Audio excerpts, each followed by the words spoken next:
Girls that gave the nice guy a chance. How did it go? Story 1. Met a nice guy on Tinder. He was really awkward with few social skills, but he had a really cute dog, so I figured, why not? The entire first 2 months of the relationship, I was terrified, thinking I was being gaslit because he was just so nice. I had a history of abusive relationships. 2 years later, we're engaged, just closed on 8.5 acres of land, and discovered we're pregnant last night. He's still really awkward, and his dog is still really cute. Story 2. He was lovely. I met him when I was taking art classes at a college. He was doing the class as a second subject as he needed more qualifications to go to university.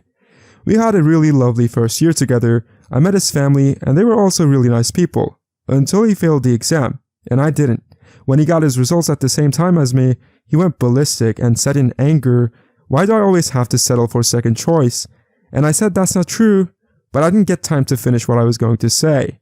He interrupted with, "Don't think you were even my second choice. You were just available and no wonder why, you're defective, so I could be certain no one was going to try and take you away from me." I have a disability, and he was a nasty, jealous little B-word underneath that nice exterior. I'm profoundly deaf from birth, use hearing aids now, but they're only to boost what small capacity I have to hear some sounds, and my main communication outside the internet is lip reading and BSL. I think he was a deeply competitive person, more so than I realized.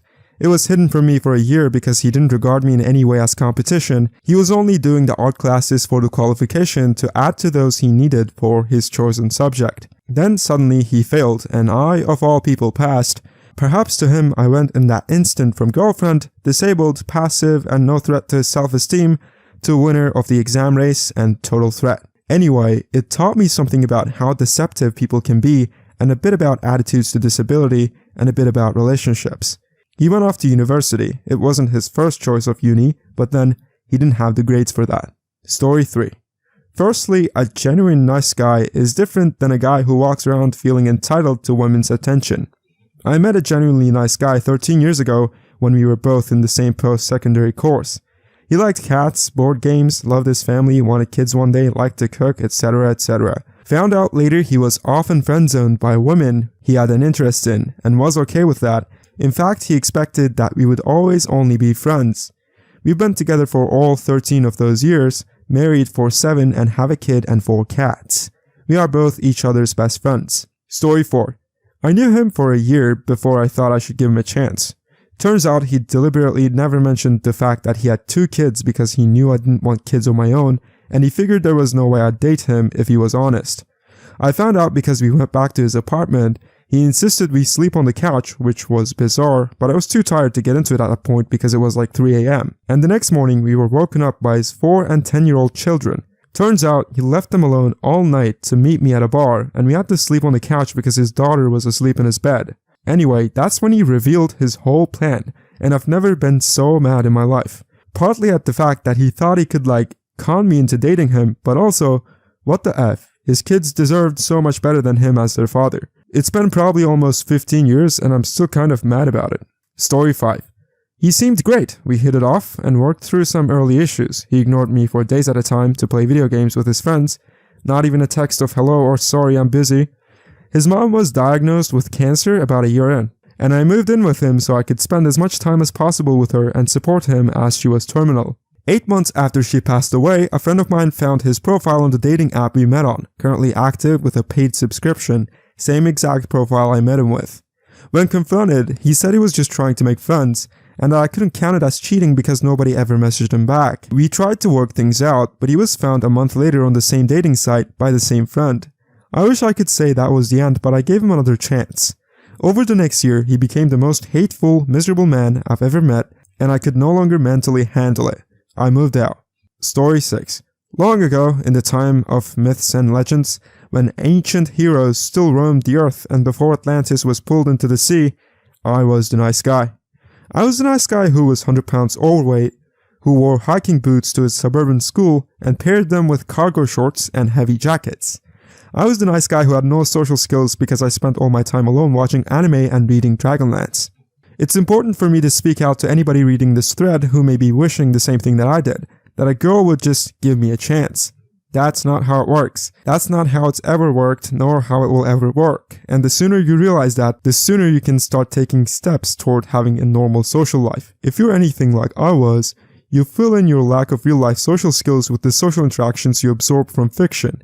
The guy's rejected at first, but has to win her over, or she doesn't know the guy exists, and he has to perform some grand gesture to attract her attention. Or she isn't interested, and so he has to convince her to give him a chance. These tropes feel real because they get played out again and again on the screen and the page.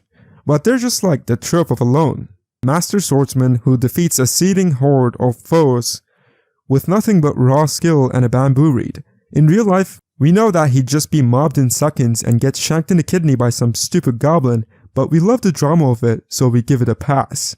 The thing is, the rest of society already understands this about the romantic gestures in fiction. They instinctively know that these things are cute in a story, but are as fake as the lone swordsman. It's people like us that get sucked into the delusion. With no direct experience with what is real in normal human relationships, we try to reenact what we've seen worked in all the stories we've seen and read and heard. It's logical, in a way, if you consider it from our point of view. A philosopher might call it something like a Plato's cave situation. People like us are watching the shadows dance on the wall and trying to interpret the outside world through them. It doesn't really matter how or why we got to that place. The point is that these tropes are not real and never will be. If a girl isn't interested in you, she is never going to be interested in you. You can't change that. Don't try. Trying to change her mind or win her over or get her to give you a chance are overbearing actions and may in fact scare her.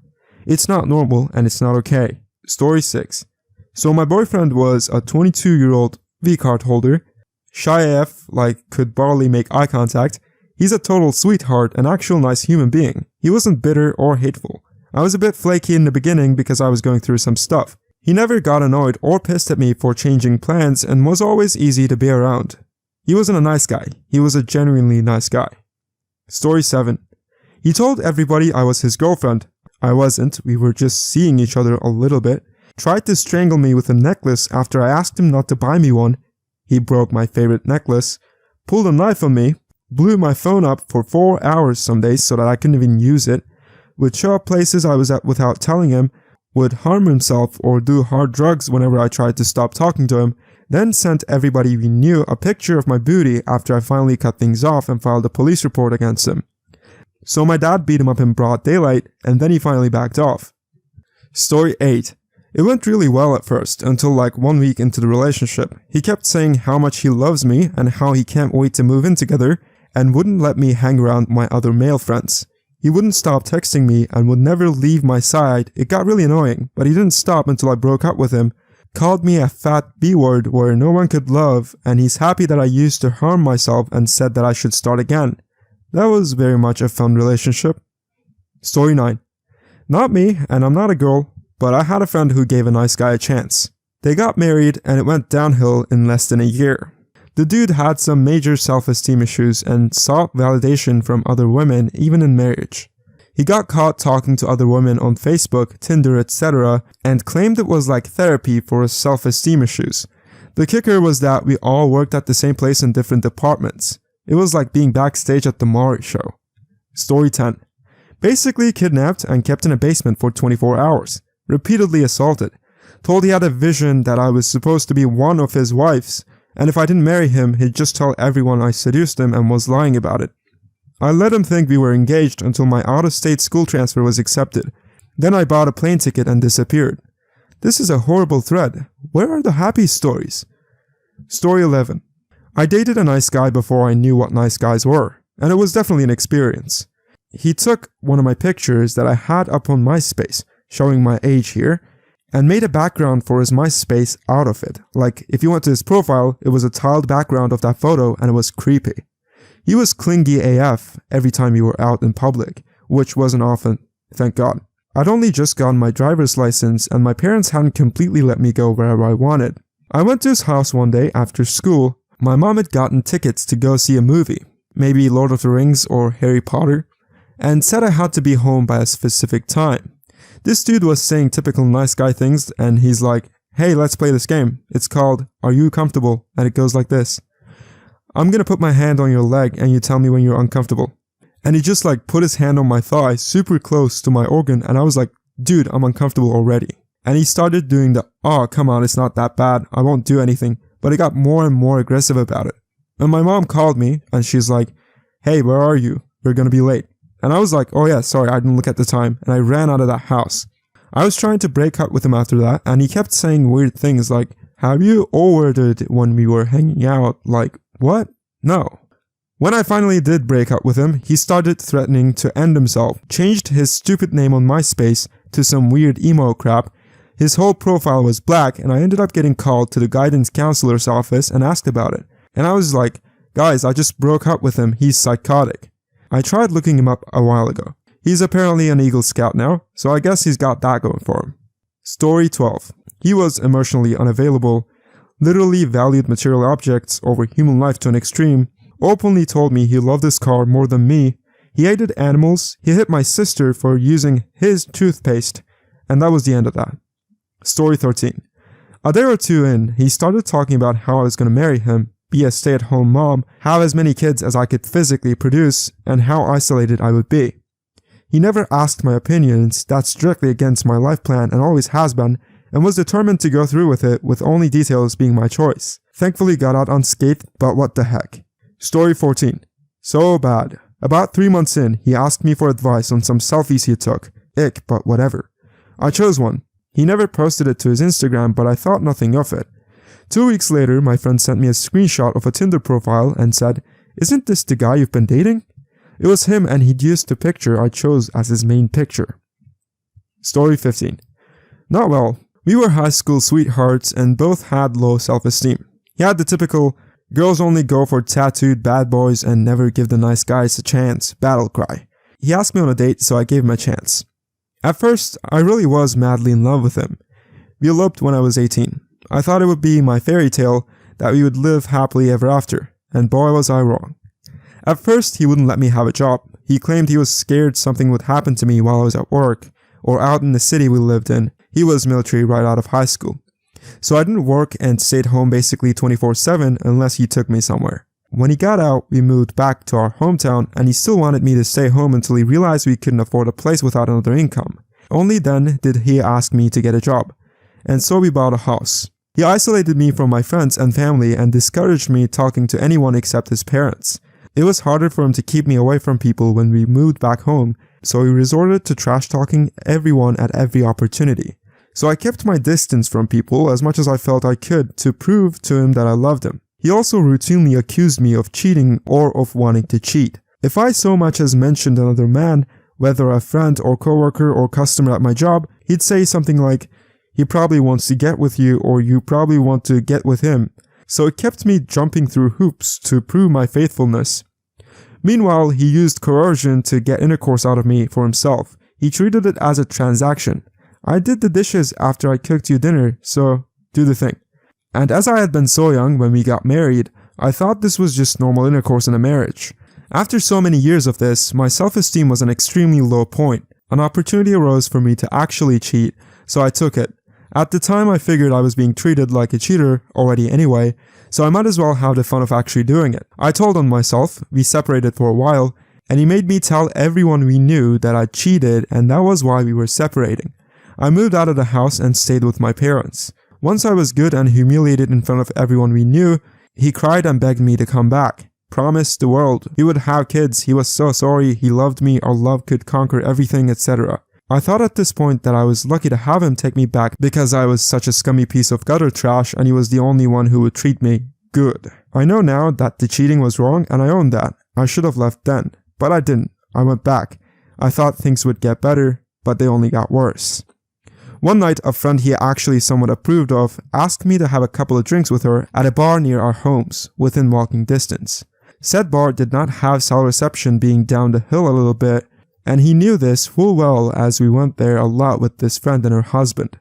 I reminded him about the low service before I left, and he said he was just gonna go to bed.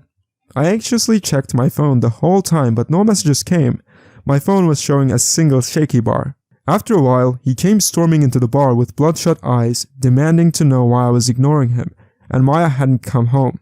Shocked, I tried showing him that no message had come through, but he wasn't hearing it and basically dragged me out of the bar. My friend followed, gave me a sad pitying look, and the three of us walked home. The silence was broken only by my phone being flooded with text after text as soon as we stepped outside. Over 100 of them. His justification for this? He thought some men had abducted me from the bar to do bad things. Still, I stayed. He had me convinced that any other man in the world would drug me and do bad things, and ghost me, or cheat on me and beat me. And since he was so nice as to take care of the cooking and cleaning and yard work and he didn't hit me, I should be so lucky. He'd get mad at me if he caught me doing chores because he thought that him doing chores obligated me to do things with him. If I vacuumed or dusted, he'd get all huffy and say, "I guess I'm not getting it then." Once I hit 30, I started fantasizing about having an affair. I even lurked on the affair subreddits, and then it finally hit me that I didn't like the person I was becoming. I still had terrible self-esteem and thought I'd never find another partner. But I also thought that I'd be happier being alone than I was in that marriage, and that thought was so freeing. So I finally left him for good. I know this was long, and there's still so much more I left out, but if it helps anyone avoid a similar situation, it's worth it to share. Nice guys who advertise their niceness to anyone who will listen are not actually nice. They use basic, bare minimum niceness as leverage to get other things, and they will become abusive if they don't get it as frequently as they feel they deserve it. They don't actually see women as people. We are possessions to them. It's driven by deep insecurities they have in themselves. They don't feel good enough to attract someone, so they leverage nice deeds and pity and abuse to keep you around even though they don't actually like you as a person. They're desperate not to be alone and will take the first person who shows the barest interest and then tear them down to keep them from leaving. Beware anyone who says they're a nice guy. The actual good ones won't say it with their words, they just are. The good ones will show you their actions that they're worth your time. They listen, they help out without expecting rewards simply because that's what adults in relationships do. Force or guilt you into doing things. They'll hold you afterwards or even just whenever you need it. They never make you feel bad for having any feelings at inconvenient times. They are just good human beings, and they won't have to say that they are. Yeah, this was a confusing thread, but anyways, thank you so much for watching. If you have stories of your own, feel free to write them below in the comments so I can make a video on them in the future. Like the video and subscribe to the channel if you liked it. I'll see you in the next one.